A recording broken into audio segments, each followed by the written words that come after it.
3 years ago, I started this journey. I was sick, sad, pretending to be somebody who was happy, pretending to be somebody who felt normal. But I was depressed and hungry and hangry and angry and had a lot of illnesses in my life.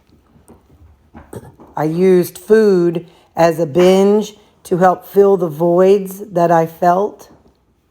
And now I'm someone who's happy, healthier, more outgoing. I'm enjoying life. Of course, I have aches and pains, but I'm learning about fashion that I could never wear before. I'm enjoying shopping. I'm enjoying wearing things that normally I wouldn't wear. I'm enjoying being myself and discovering who I am and where I want to go in life. So this is the new me and how I feel now.